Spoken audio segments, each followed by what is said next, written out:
Encéphalon presenta El arte de cambiar, un enfoque práctico sobre cómo transformarte a ti y a tu vida.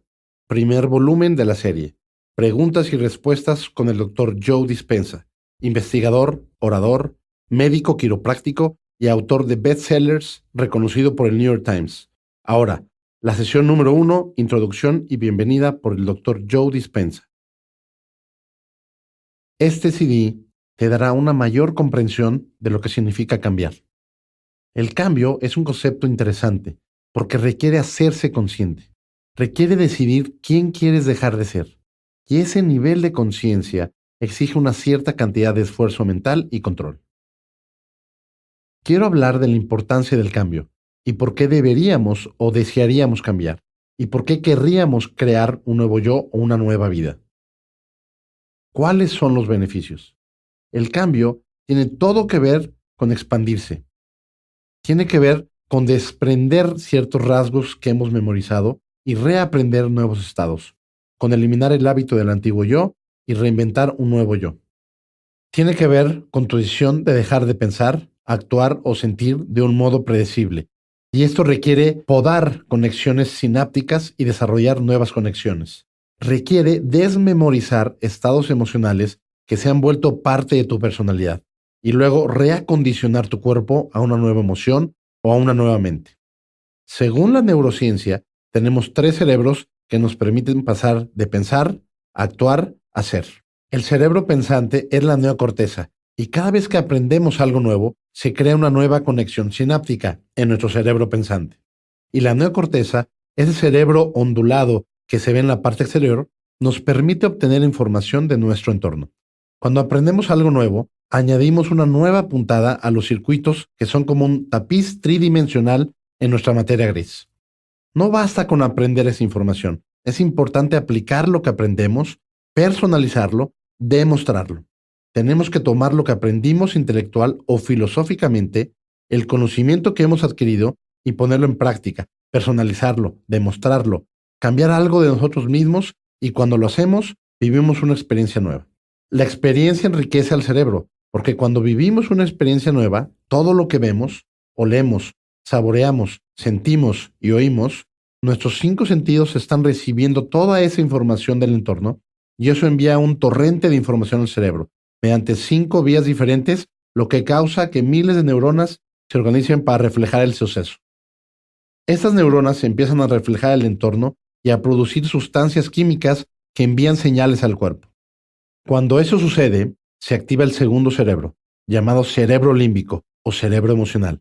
En cuanto modificamos nuestra conducta y vivimos una nueva experiencia, estamos instruyendo al cuerpo emocionalmente para enseñarle lo que entendió intelectualmente. Y ahora, hay 2 cerebros que trabajan juntos. La mente y el cuerpo van al unísono. Ahora encarnas el conocimiento. No basta con tener la experiencia una sola vez. Tienes que ser capaz de repetirla, hacerlo una y otra vez, y tienes que memorizarla. Tienes que condicionar neuroquímicamente tu mente y tu cuerpo, al punto de que tu cuerpo lo sepa tan bien como tu cerebro. Cuando haces esto, pasas a un estado del ser. Cuando estamos en un estado del ser, nuestros pensamientos y sentimientos se alinean con un concepto y se activa ese cerebro llamado el cerebelo, el centro de la memoria, donde lo hemos practicado tantas veces que ya no tenemos que pensar en ello. El proceso de cambio requiere que pasemos de pensar, actuar, a ser. Nuestros pensamientos fijos son conductas habituadas y nuestras emociones memorizadas determinan quiénes somos. Y el campo cuántico tiende a responder a quiénes somos, no tanto a nuestros deseos o a lo que queremos, sino a quiénes estamos siendo. Entonces, entrar en un estado del ser nos permite cambiar no solo nuestra salud, sino vías y escenarios de nuestra vida. Veamos un ejemplo de cómo sucede esto. Supongamos que leíste un libro llamado Del perdón al amor, a la libertad y a la transformación personal, y te quedaste tan fascinado con la información de este libro que te pasaste horas mientras conducías tu coche pensando en todo lo que habías aprendido. Se te ocurren nuevas ideas a partir de la información de este libro. Escuchas el CD complementario. Podríamos decir que toda esta información es intelectual. Es teoría, es filosofía. Está almacenado en tu cerebro pensante.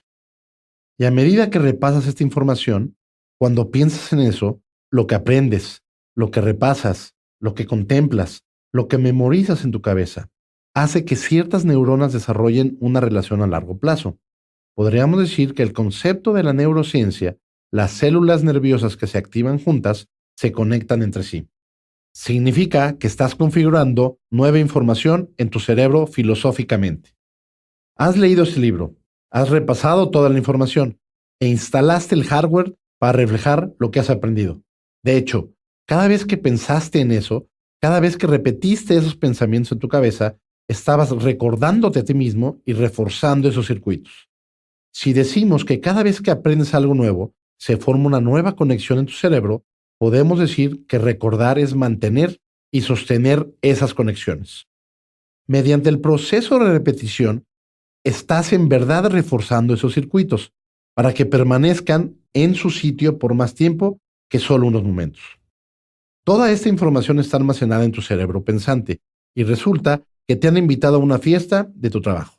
Y cuando piensas en ir a esta fiesta, estás muy entusiasmado porque las últimas semanas estuviste compartiendo con tus amigos la gran información de este libro fantástico que leíste. Toda la información está en tu cabeza. Todavía no la sientes, pero has pensado mucho en eso. Podrías contarles a tu familia y amigos en la cena lo que es perdonar, cómo amar, qué es la transformación personal.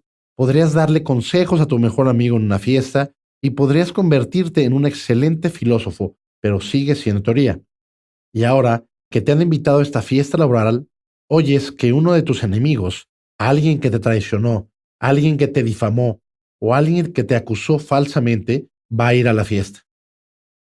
Y en cuanto oyes que va a ir a esta fiesta, empiezas a pensar como el antiguo yo, lo que vas a decir, lo que vas a pensar, lo que vas a hacer, cómo te vas a sentir.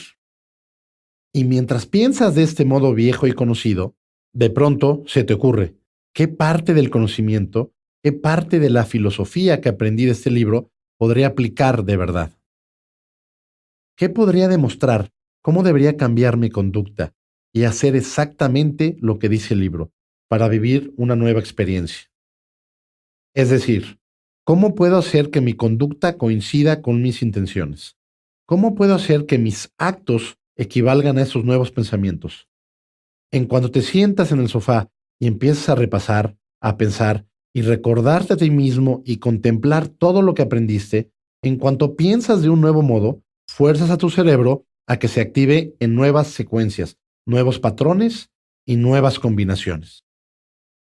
Y cada vez que el cerebro funciona de modo diferente, se forma una nueva mente. Tu proceso de contemplación está creando, literalmente, una nueva mente. Y si lo haces suficientes veces, estás instalando el hardware antes de que suceda la experiencia. Ahora tienes algunos circuitos que podrás usar cuando vivas esa experiencia. Mientras conduces a la fiesta y te recuerdas quién quieres dejar de ser, cómo quieres dejar de actuar, qué sentimientos ya no vas a sentir, cuando piensas en eso y te haces consciente de esas tendencias inconscientes, el solo hecho de que lo estés repasando está impidiendo que ciertos circuitos se activen. Y un principio de la neurociencia dice que las células nerviosas que ya no se activan juntas dejan de estar conectadas. En otras palabras, lo que no se usa se pierde. Cuando te haces consciente de esas reacciones automáticas y reflexionas sobre un nuevo modo de ser, al pensar en un nuevo modo de ser, estás planeando un nuevo hardware neurológicamente e instalando los circuitos antes de que ocurra la experiencia. Entonces, llegas a la fiesta, ves a tu enemigo y en vez de reaccionar de un modo predecible, decides hacer exactamente lo que dice el libro. Perdonas, te liberas, ya no lo atas a él o a ella al pasado, ya no vuelves a repasar la misma emoción. Y mientras haces este proceso y te acercas a esta persona como tu nuevo yo y realmente pasas por el proceso del perdón, en cuanto lo haces y haces exactamente lo que dice el libro, empiezas a sentir una sensación de amor. Sientes una sensación de transformación personal y libertad. En cuanto pasa esto, vives una nueva experiencia porque cambias tu conducta. Le estás enseñando al cuerpo lo que la mente entendió intelectualmente. Es decir, el cuerpo está aprendiendo químicamente lo que la mente entendió filosóficamente. Entonces, podemos decir que los pensamientos son el lenguaje del cerebro y de la mente, y los sentimientos son el lenguaje del cuerpo. Cuando haces exactamente lo que se supone que debes hacer y tienes este nuevo sentimiento llamado amor, este nuevo sentimiento de liberación y perdón, se activa ese segundo cerebro y el cuerpo y la mente trabajan juntos. Ahora sabes y estás encarnando ese conocimiento. Sabes cómo se sienten el perdón y la libertad. No basta hacerlo una vez. No podemos perdonar a nuestros enemigos una vez y decir, soy un santo. Tenemos que ser capaces de repetirlo una y otra vez. Tenemos que memorizar este nuevo estado. Y cuando conectamos neurológicamente ese hardware y luego condicionamos al cuerpo emocionalmente, con el tiempo, al repetir eso, tanto neurológica como químicamente, se activa el tercer cerebro, llamado el cerebelo. Y ahora hemos pasado de pensar, actuar, a ser. Si lo practicamos lo suficiente, cuando entramos en ese estado del ser, significa que nuestra mente y nuestro cuerpo están en un orden exacto. Experimentamos un nuevo sentimiento.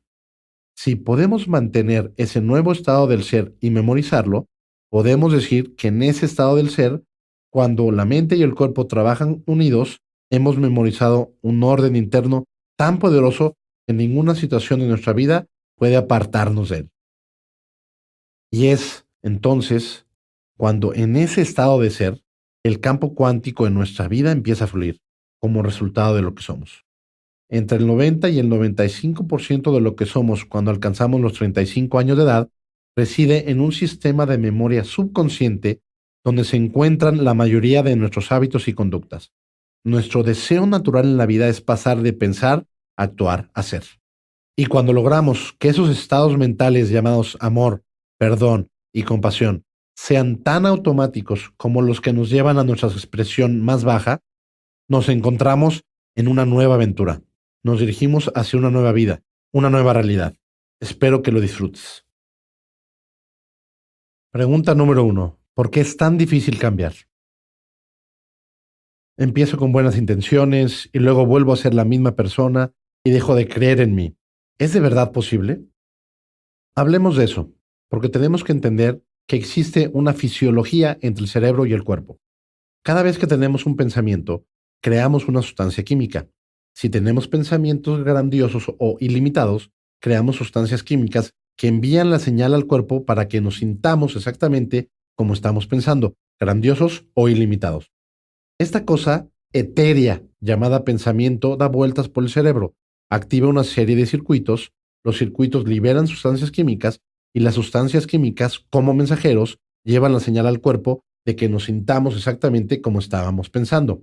Si estás teniendo pensamientos infelices o negativos, en cuestión de segundos empezarás a sentirte infeliz o negativo. El cuerpo recibe la señal del cerebro y la mente y el cuerpo empiezan a trabajar juntos. Nuestros pensamientos estimulan al cuerpo. Pensamos de un modo negativo y empezamos a sentirnos de un modo negativo. Una vez que nos sentimos negativos y nos damos cuenta de que nos sentimos así, lo conveniente para nosotros es pensar del modo que nos sentimos, lo que crea más sustancias químicas para que nos sintamos como pensamos y pensamos como nos sentimos. Y este ciclo químico, esta continuidad química, crea lo que llamamos un estado del ser. Cuando alguien dice, soy una persona infeliz, es porque ha memorizado ese estado químico del ser. Piensa en esto, este ciclo repetitivo, la redundancia de crear las mismas sustancias químicas, 20 años de odio, 10 años de ira, 15 años de juzgar, esas sustancias que se crean con el tiempo condicionan al cuerpo a convertirse en la mente. Piensa en esto, cuando el cuerpo se convierte en la mente, tenemos un hábito.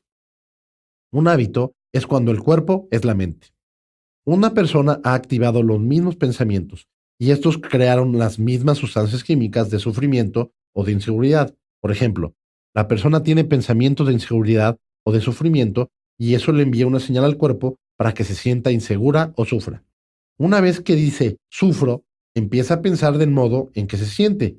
Empieza a tener pensamientos de autocompasión, empieza a quejarse, a culpar, a poner excusas y eso hace que experimente más sufrimiento, lo que le permite continuar ese ciclo. Y cuando pensamos y sentimos, sentimos y pensamos y sentimos una y otra vez, los sentimientos se convierten en el modo de pensar.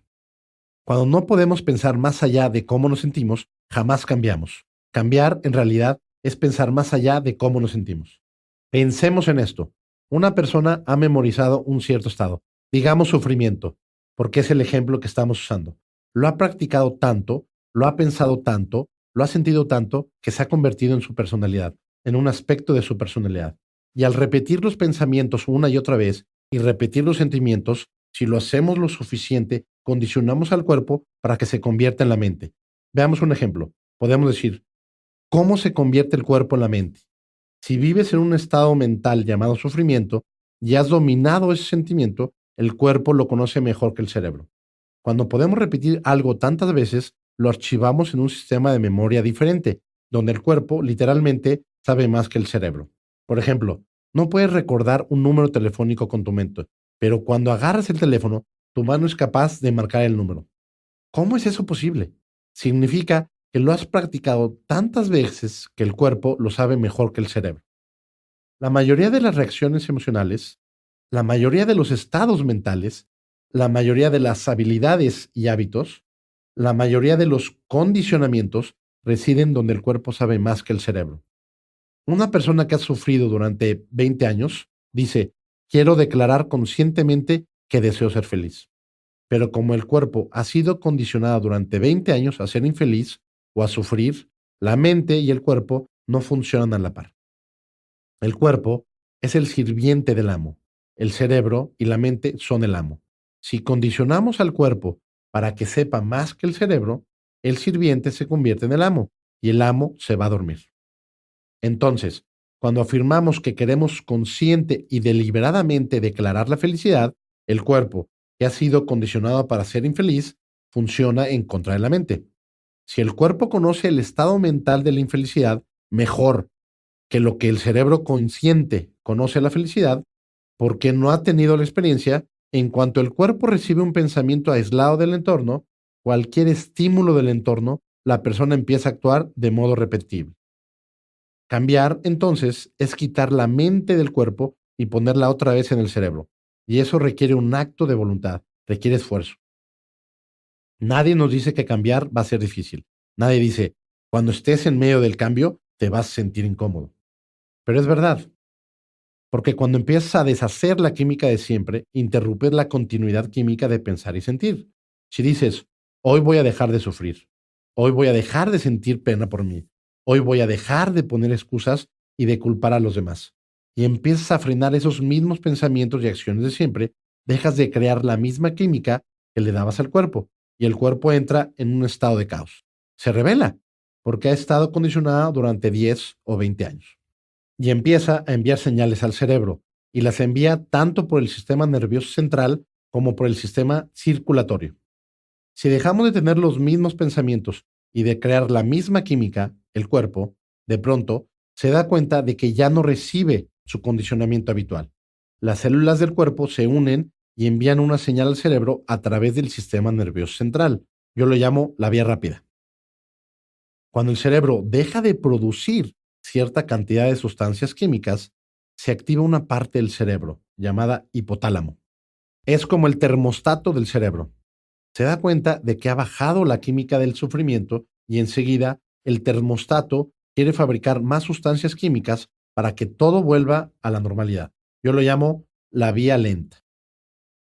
A través del sistema circulatorio y del sistema nervioso central, si el cuerpo se ha convertido en la mente, empieza a enviar señales al cerebro y esas señales se dan en la forma de lo que yo llamo subvocalizaciones o parloteo o voces que nos dicen, puedes empezar mañana, no te lo mereces, qué buena razón para sufrir, esto no me parece bien. Y en cuanto respondemos a esas voces y aceptamos esas voces como verdad, creamos la misma química que nos permite actuar y pensar de modo predecible otra vez. La mayoría de las personas no cambian, porque cuando empiezan a hacer cambios, se dan cuenta de que la mente está en un estado y el cuerpo en otro estado. En otras palabras, vivieron del mismo modo durante 20 años siendo infelices y ahora intentan deliberadamente ser felices, pero el cuerpo está programado con otro propósito. Durante el proceso de cambio, tiene que haber un modo de enseñarle al cuerpo un nuevo estado o reacondicionarlo a una nueva mente, y eso requiere cierta práctica. La mayoría de las personas nunca cambian. ¿Por qué? En primer lugar, saben que es incómodo. Y cuando empiezan a sentirse incómodos, aunque lo conocido no les sirva, es decir, son felices siendo infelices. Mientras tengan los mismos sentimientos o los sentimientos se vean interrumpidos, es más fácil para ellos volver a lo conocido, aunque no les sirva. Han memorizado ese estado y regresan al mismo estado mental. ¿Qué resulta de eso? Toman las mismas decisiones, mantienen las mismas relaciones, surgen las mismas circunstancias en su vida y regresan al mismo estado químico. Para cambiar, entonces, debemos entender que tenemos que pensar y actuar de modo diferente. Tenemos que desaprender esos antiguos estados, hacernos conscientes de ellos y reaprender un nuevo estado. Y eso requiere cierta práctica. Pregunta número 2. ¿Cómo cambio los pensamientos negativos que siempre se imponen sobre los positivos? Un pensamiento negativo solo es negativo porque no te es útil. Si realmente tuvieras claro lo que quieres, si dijeras, ¿qué quiero para mí y para mi futuro? ¿Dónde me veo dentro de 5 años? ¿Qué estilo de vida quiero llevar? ¿Qué tipo de relaciones quiero tener? ¿Con qué clase de sentimientos me quiero familiarizar? ¿Cómo puedo aplicarlos y causar un ejemplo? A esta clase de preguntas yo las llamo preguntas del lóbulo frontal. Este es el primer paso para crear de verdad una nueva mente, para cambiar de verdad tu mente. Cuando hacemos preguntas sobre especulaciones, sobre posibilidades, sobre reinventar una nueva modalidad, se activa el cerebro anterior. Y el cerebro anterior es el arquitecto, es el diseñador del destino. Es la mente consciente que empieza a planear y proyectar nuevos modos de ser, nuevos modos de pensar y de actuar. Cuando nos hacemos preguntas del tipo, ¿cómo sería? ¿Cómo debería ser? ¿Qué tendría que cambiar de mí mismo? El lóbulo frontal empieza a observar el paisaje del cerebro y a escoger distintas redes neuronales que hemos aprendido a través de nuestras vidas o experiencia, y las combina a la perfección para crear un nuevo plan o un nuevo ideal. Cuando decimos, ¿cuál es el mejor ideal de mí mismo? ¿Cuál es la máxima expresión de mí mismo? ¿Qué debería cambiar en mí? ¿A qué personajes históricos admiro? ¿Qué haría falta para ser como ellos? Cuando contemplamos estas ideas, empezamos a formar una nueva mente. Los pensamientos negativos están conectados a emociones negativas. Las emociones negativas están conectadas a experiencias del pasado. Las experiencias del pasado más significativas son aquellas que producen las mayores cargas emocionales. Las emociones, como dijimos, son el producto de la experiencia y recordamos mejor las experiencias porque podemos recordar lo que sentimos o las emociones asociadas a ellas. Si queremos cambiar nuestro destino o queremos cambiar pensamientos negativos por positivos, debemos entender que para cambiar nuestra realidad tenemos que cambiar la energía conectada a ella. Y cuando cambiamos la energía que está conectada a nuestra realidad, cambiamos nuestras emociones. Yo siempre pienso que si quiero cambiar algo en mi vida y nada está cambiando, entonces es que estoy aferrado a cierta emoción que está manteniendo a esa energía congelada en el mismo lugar. ¿Puedo crear una energía diferente que esté conectada a una emoción diferente? Si soy capaz de crear una energía diferente conectada a una emoción diferente, debería producir algún giro, algún movimiento en mi vida. Recuerda, las emociones relacionadas con el pasado que hemos memorizado debido a experiencias del pasado mantienen el status quo de la realidad. Ser neuroplástico, ser suelto, ser libre, es ser capaz de entender que la emoción está conectada a una experiencia del pasado. Y cuando entendemos eso, podemos cambiar la energía que lo rodea. Los pensamientos negativos y los sentimientos negativos van de la mano, porque los practicamos tantas veces, pensamos en ellos tantas veces, que se han convertido en el grupo de circuitos fijos que hemos creado basado en nuestro libre albedrío. Si entiendes esto, ya no puedes culpar a tu marido, o culpar a tu padre, o culpar a tus hijos. No puedes culpar al entorno, o a ser de cierta raza. Básicamente, debemos decir que para cambiar eso, debemos darnos cuenta y entender completamente que esto depende de nosotros. Digamos que estás en una relación con una persona que no te respeta y ya has tenido tantas experiencias con esa persona que has memorizado los sentimientos de falta de respeto o de dignidad y tienes instalado ese circuito, pues has tenido experiencias suficientes para reforzarlo. Si a esa persona la sacáramos de tu realidad y la enviáramos a otra galaxia, estarás de acuerdo en que todavía tendrías instalados esos circuitos de sentirte indigno, las mismas emociones conectadas a esos circuitos. Y si buscaras otra relación, muy posiblemente elegirías a la misma persona con distinto corte de pelo. Porque en realidad, ese circuito te hace percibir lo que deseas neurológica y químicamente para que puedas recordar quién eres como individuo, como la persona de un yo. Entonces, lo único que nos queda es cambiar nuestros propios circuitos, cambiar nuestra configuración. Y cuando cambiamos nuestra configuración, cuando desarmamos neurológicamente la arquitectura sustancial que nos define, cuando podemos cambiar eso, aparecen personas nuevas en nuestra vida, con emociones diferentes, que ya no nos hacen repetir los mismos patrones. No es un proceso sencillo. Es difícil decir, fueron mis propios pensamientos y reacciones los que crearon esta situación. Es difícil decir, no puedo culpar a mi padre o a mi exmujer o a mi exmarido. Es difícil decir, así es como estoy configurado y tal vez deba cambiar mis conexiones internas. Y entonces, al cambiar algo internamente, debería cambiar algo externamente en nuestra vida y deberíamos ser capaces de atraer a alguien afín a nuestra mente. Nuestra mente, por supuesto, es ese conjunto de circuitos que activamos continuamente.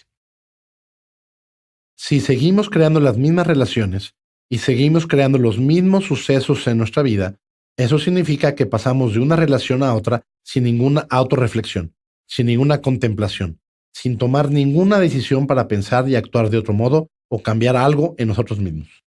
Y la idea de que sigamos contemplando esos pensamientos negativos, si entendemos que volveríamos a contemplar refuerza los circuitos, hace que nos preguntemos, ¿tener esos pensamientos es quererme?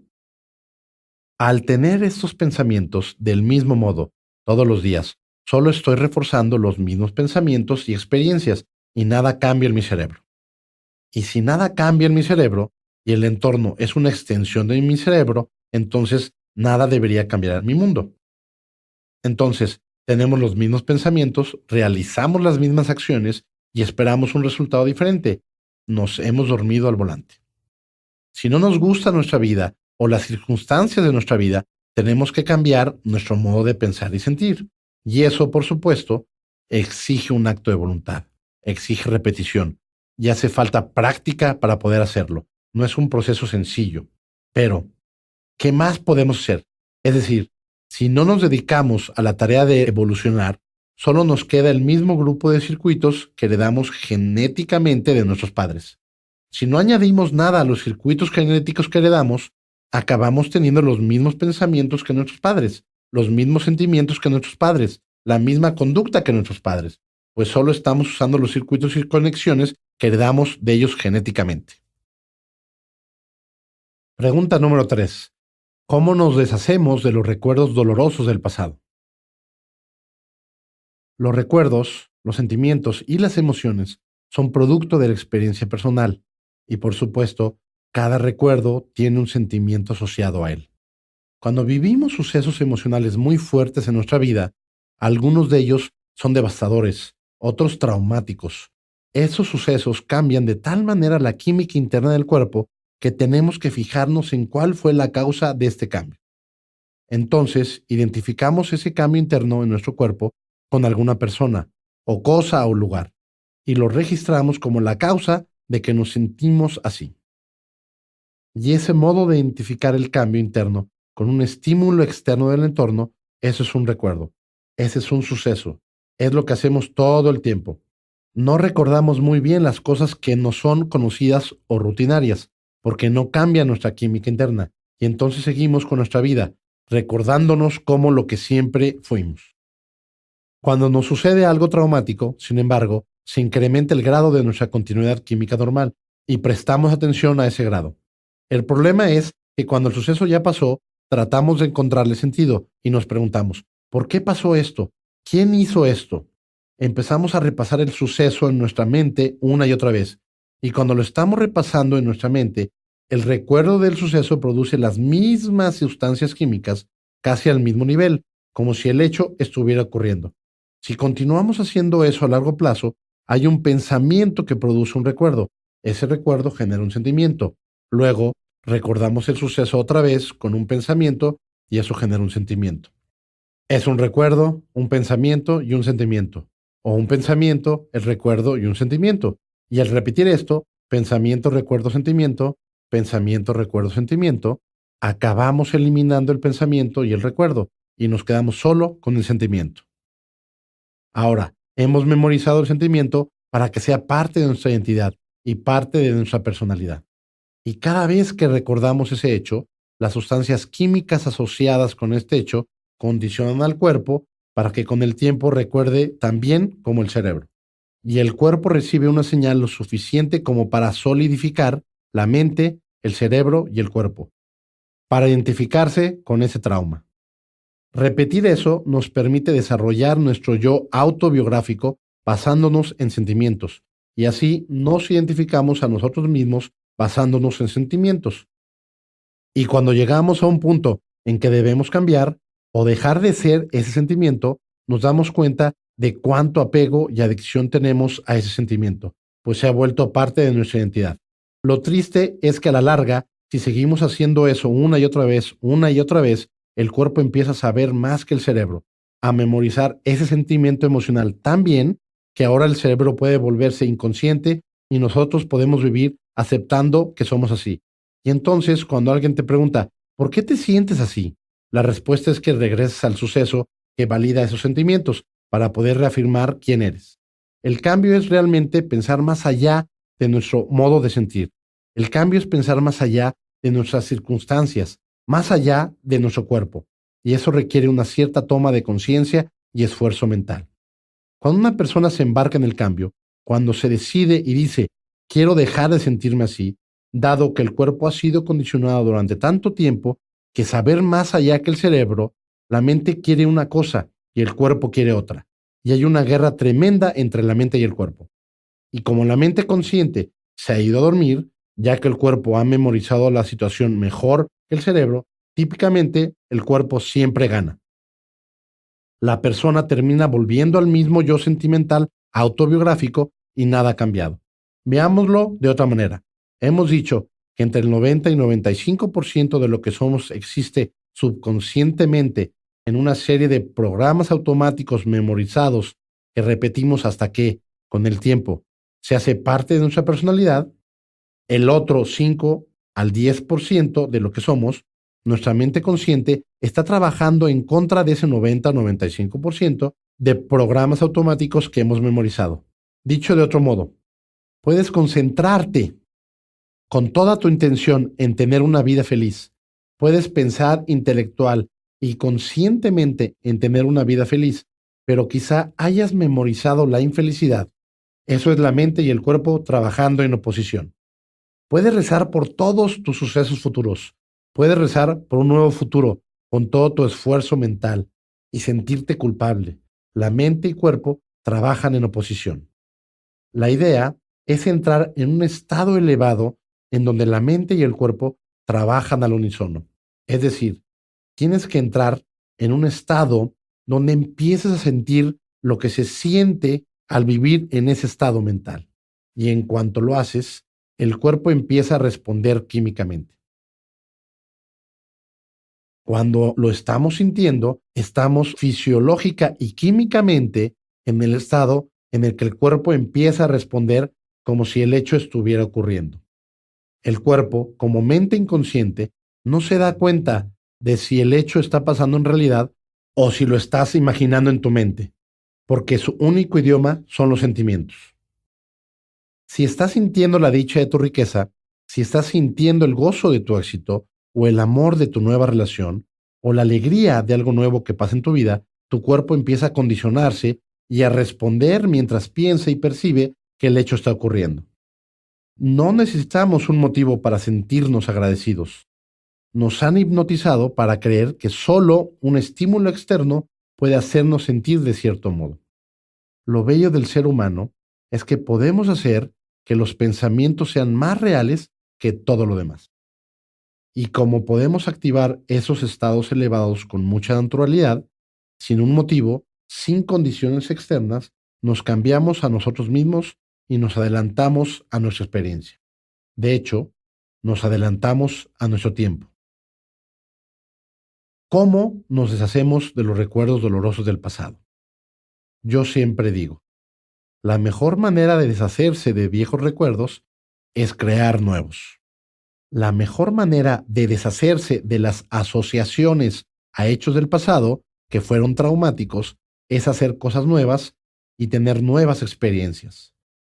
Y cuando tenemos nuevas experiencias, se crean nuevas sustancias químicas, y esas nuevas sustancias químicas crean nuevos sentimientos, y podemos reacondicionar al cuerpo a una nueva mente. La mayoría de la gente deja que sus sentimientos los hagan renunciar al cambio, porque cuando empiezas a cambiar, dejas de tener los mismos pensamientos, de ejecutar las mismas acciones y de tener los mismos sentimientos. Y ahora el cuerpo está en un estado de caos. No sabe quién es, como una identidad, como un ego. El cuerpo solo sabe qué hacer y cómo sentirse basándose en cómo lo hemos entrenado. Es decir, ha servido al amo exactamente del modo que lo condicionamos. Tiene un hábito memorizado y debido a que no piensa, lo único que hace es seguir las instrucciones con las que fue condicionada durante años y años. Una persona que está atrapada en un estado de ser porque ha estado pensando y sintiendo de un cierto modo durante 10 o 20 años, lo ha condicionado en un cierto patrón. El cuerpo solo ha hecho lo que se suponía que debía hacer inconscientemente. Cuando empezamos a hacer cambios e interrumpimos ese orden químico, cuando empezamos a desafiar los hábitos que nosotros mismos creamos, el cuerpo no sabe qué hacer. Tiene un hábito y quiere seguir haciendo lo de siempre. Ahí es cuando necesitamos usar la mente consciente. La clave está en que mientras seamos conscientes de que el cambio es incómodo y mientras entendamos que va a ser difícil para el cuerpo, porque el cuerpo está dejando de ser su yo neuroquímico habitual, si sabemos eso, entonces, cuando aparece el parloteo en nuestra cabeza, que nos insta a renunciar al cambio, que nos dice que empecemos otro día, o que no le parece bien, o que hay una buena razón, o que es culpa de otra persona, que quiere volver a lo que conoce. Si entendemos que es normal que ocurra esto en medio del cambio, nos podemos permitir observar esos pensamientos sin participar realmente en ellos. ¿Cómo los cambiamos entonces? ¿Cómo nos deshacemos de los viejos recuerdos y creamos nuevos? Tenemos que aprender cosas nuevas. Tenemos que decidir quién queremos ser.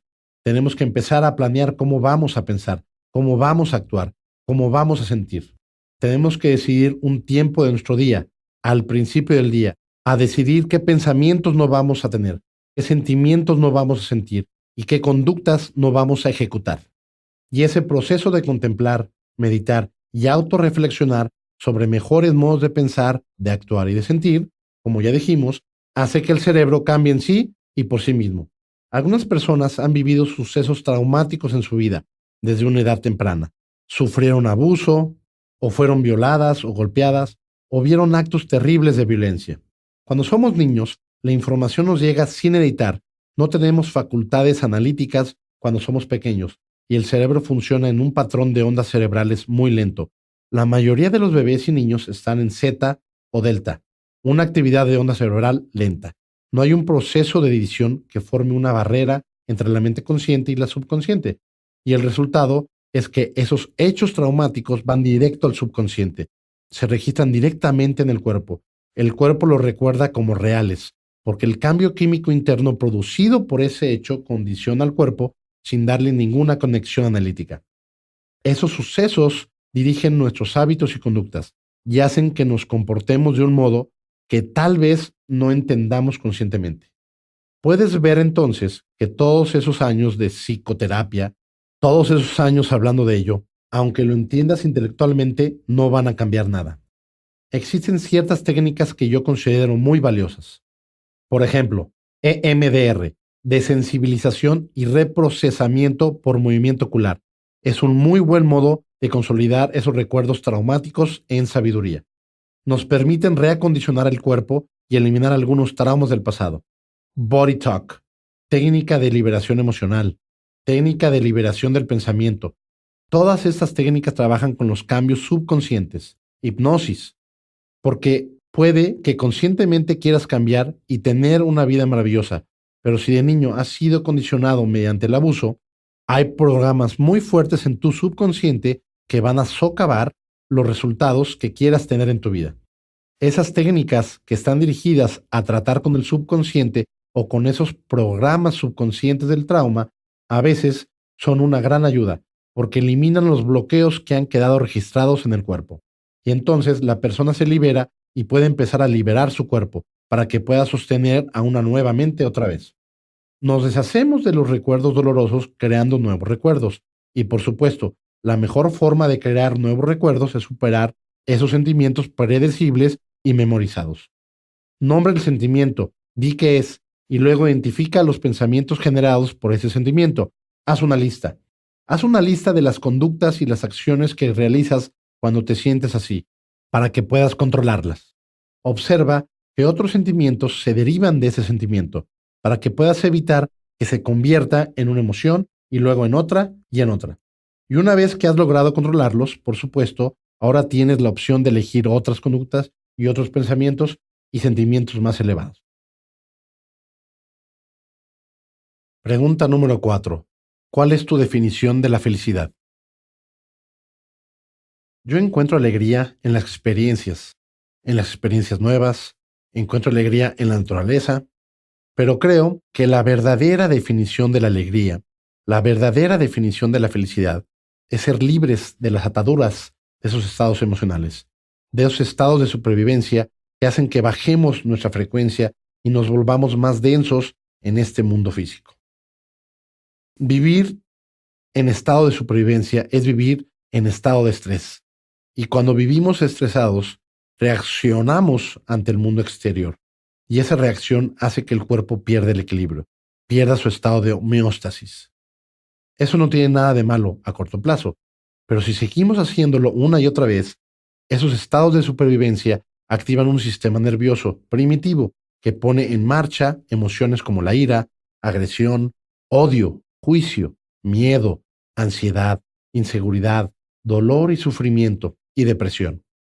Esas sustancias químicas a largo plazo mantienen al cuerpo fuera de equilibrio y cuando eso pasa, ese desequilibrio se convierte en el nuevo equilibrio. Con el tiempo, empezamos a memorizar esos estados emocionales que se vuelven parte de nuestra personalidad. La inteligencia que nos da vida, que mantiene a nuestro corazón latiendo, es inteligencia divina, que es a la vez personal en nuestro interior y universal a nuestro alrededor, ese campo invisible que organiza, que da vida a todas las cosas, empieza a bloquearse cuando memorizamos esos estados emocionales más bajos. Cuando nos quitamos las máscaras que llevamos puestas, que nos definen como una identidad, como una personalidad. Y cuando quitamos y transmutamos o transformamos esos estados de ira y tristeza, o dolor o miedo en emociones elevadas, cuando empezamos a quitarlos, esa inteligencia que nos da vida empieza a fluir por nosotros, empieza a expresarse a través de nosotros. Y ese es el momento en que nos volvemos más similares a ella, cuando somos felices, porque proviene de nuestro interior, o porque, como ya dijimos, ese flujo divino circula por nosotros. Esos son momentos difíciles de alcanzar para la mayoría de nosotros. Los poetas y las grandes mentes siempre han hablado de ellos. Y si te fijas en cualquier texto antiguo, ya sea cristiano, islámico, budista o zen, todos hablan de entrar en ese estado del ser en el que reconoces tu divinidad interior. Y el único modo de reconocer nuestra divinidad interior y dejar que su mente nos penetre es tomarnos el tiempo de arrancar las malas hierbas y quitar esos bloques y desaprender o desmemorizar esos estados emocionales para que pueda fluir sin impedimentos. Ciertamente, yo no he alcanzado la dicha o la alegría suprema, y no creo que nuestro propósito en la vida sea estar siempre alegres. Creo que nuestro propósito en la vida es aprender y cambiar, y luego aplicar lo que aprendimos para vivir nuestras experiencias. Esas nuevas experiencias generan nuevas emociones, y el acto de creación produce diferentes niveles de dicha y una mayor sensibilidad a la felicidad, al aprecio y a la plenitud. Yo no creo que tengamos que asociar eso al pensamiento positivo o a todos esos ideales de autoayuda porque si usas eso solo para obtener lo que quieres en la vida y para acumular más cosas, llega un momento en que esas cosas dejarán de hacerte feliz. Y ese es un momento de la vida muy, pero muy importante para la mayoría de nosotros, cuando decimos, ¿cómo puedo crear la felicidad y salir de este estado de depresión o este estado de escapismo o de vacío que no se va con nada? Cuando nos volvemos hacia adentro y hacemos el trabajo y hacemos pequeños cambios perceptibles, entonces eso empieza a fluir fuera de nosotros. Y cuando fluye fuera de nosotros y empezamos a sentirnos bien, somos más propensos a emular a Dios. Y emular a Dios significa simplemente dar. Emular a Dios significa crear, contribuir y marcar una diferencia. Y en vez de ser egoístas, que es de lo que se trata la supervivencia, somos altruistas, que consiste en considerar la totalidad cuando tomamos decisiones. Pregunta número 5. Quiero cambiar. Tengo todas las herramientas y sé lo que debo hacer. Entonces, ¿por qué no quiero ayudar a mi poderoso yo? Hay dos razones de por qué a las personas les cuesta empezar a cambiar. La primera razón tiene que ver con que no creen de verdad que pueden cambiar. Si supieras que lo que estás haciendo realmente va a marcar una diferencia para ti, si supieras que si cambiaras tus pensamientos, sentimientos y acciones, si pudieras cambiar esos tres, no solo cambiaría la estructura de tu cuerpo y de tu cerebro, sino que realmente cambiaría tu vida. Si supieras que ese es el caso y te tomaras el trabajo todos los días de dedicarte un tiempo a ti mismo para estar más preparado para la vida de ese día, como yo lo pienso, si creyeras que eso es posible, no dejarías de hacerlo ni un solo día. Esa es la primera razón. La segunda razón es que a la mayoría de la gente simplemente no le da la gana. Usan los sentimientos como un motivo o un barómetro para ver si pueden cambiar. Se levantan por la mañana, recuerdan quiénes son y cuando empiezan a sentir los mismos sentimientos, piensan, ay, no puedo hacer esto. Empezaré mañana, estoy muy cansado, tengo mucho que hacer, no va a funcionar, no soy bueno para esto, nadie me quiere, cualquiera de esos pensamientos. Y en cuanto regresan a ese yo familiar, de pronto se convencen a sí mismos de renunciar al cambio, de renunciar a las posibilidades. Puedes saber algo intelectualmente, puedes entenderlo intelectualmente. Sí, quiero ser saludable, quiero ser feliz. Sí, sé cómo lograr eso. Puedes declararlo todo lo que quieras, pero tienes que sentarte y ponerte a pensar independientemente del entorno, pensar más allá de cómo te sientes, a cambiar el cerebro, la mente y el cuerpo, adelantándote al entorno, para que no exista ninguna señal en el entorno que te haga volver al antiguo yo. ¿Cómo hacemos eso? Supongo que en vez de vivir con tus conductas rutinarias, tus conductas cotidianas, memorizadas a largo plazo de tu vida, despertarte y hacer lo mismo de siempre, ducharte del mismo modo, lavarte los dientes, ir a la cocina y tomar tu café, ir a tu trabajo por la misma ruta, ver a las mismas personas que te provocan las mismas reacciones emocionales y luego apurarte a volver a casa para poder mirar tus emails, apurarte a cenar para ver tu programa favorito y apurarte a ir a la cama para hacerlo todo otra vez al día siguiente. Supongo que decidieras separarte de todas las condiciones de tu entorno y te recordaras a ti mismo quién quieres dejar de ser y te hicieras consciente de esos pensamientos inconscientes, de esos actos inconscientes y de esos pensamientos inconscientes y los hicieras conscientes para tener control sobre ellos durante el resto de tu día. De ese modo, impedirías que ciertos circuitos se activaran automáticamente y cuando impides que esos circuitos se activen, se corta su relación duradera. Supón que dijeras, quiero recordar quién quiero ser hoy, cuál es la mayor expresión de mí mismo, y supón que decidieras que no te vas a levantar hasta que seas esa persona. En otras palabras, activarías un nuevo nivel mental al pensar de un modo diferente. Y si prestas atención y te involucras tanto que te sientes como se sentiría esa nueva expresión del yo, ese nuevo ideal, podemos decir que te levantarías en un nuevo estado del ser. Te levantarías como una nueva personalidad. Y recuerda, tu realidad personal es igual a tu personalidad. Y tu personalidad se basa en tu modo de pensar y de sentir.